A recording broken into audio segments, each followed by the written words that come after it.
महागठबंधन के CM face Tejashwi Yadav को बनाया गया है। इसके बाद से ही महागठबंधन के सभी नेता बीजेपी से सवाल कर रहे हैं कि आपका सीएम चेहरा कौन होगा। अगर नीतीश होंगे तो खुलकर बताइए।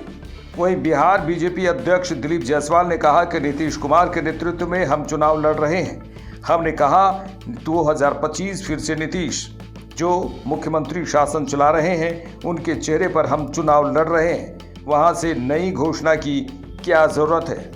देखिए, जिस तरह का जंगल राज जो आप बोल रहे हैं कि लालू जी का जो 15 वर्षों का शासन रहा और बिहार को कितना पीछे धकेलने का काम उन्होंने किया, अपहरण, नरसंहार और बहू बेटियां तो शाम के बाद घर से बाहर नहीं निकल सकती थी, रोड नहीं था, गड्ढा था और पूरे बिहार का इंफ्रास्ट्रक्चर हालात जो है बहुत खराब हो गया था। इसलिए बिहार की जनता और विशेष करके जो नए मतदाता बने हैं, युवा हैं, उनको पता है कि ये लालू जी का जमाना और ये जंगल राज फिर से बिहार में नहीं आना चाहिए। इसीलिए बिहार के मतदाता ने मोदी जी के गारंटी पर और नीतीश कुमार जी के विकास और कानून के राज पर फैसला लिया है मतदाताओं ने कि एनडीए का 2/3 से ज्यादा बहुमत से सरकार बनाएंगे। तेजस्वी यादव को सीएम चेहरा घोषित कर दिया। यहां पर कोई मुख्यमंत्री का पद का वैकेंसी नहीं है।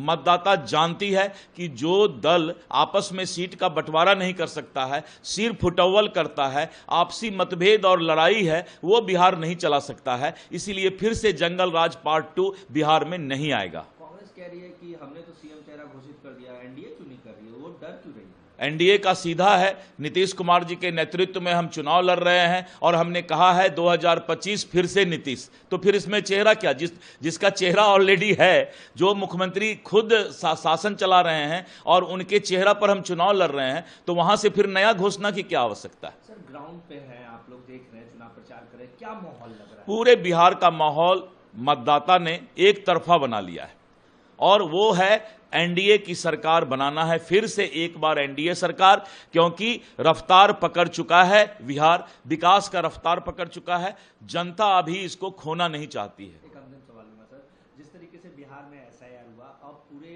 देश में एसआईआर की प्रक्रिया होने वाली है। पैन इंडिया में 10 स्टेट में पहले चरण में ये प्रक्रिया होगी, कैसे देखिए, बिहार में जो एसआईआर हुआ उसके बाद पूरे देश की जनता समझ गई कि एसआईआर मतदाता सूची का शुद्धिकरण है और शुद्धिकरण होना, आज आज़ादी से कितने बार इसका शुद्धिकरण हुआ है। इसीलिए जनता अब समझ गई है कि एसआईआर का मतलब मतदाताओं का जो मतदाता सूची है उसका शुद्धिकरण होना है। जो मतदाता का मृत्यु हो गया है, जो मतदाता का 2 जगह नाम है, उन सब लोगों का शुद्धिकरण होना। इसलिए एसआईआर के खिलाफ कहीं पूरे भारत में किसी तरह का माहौल नहीं बनेगा।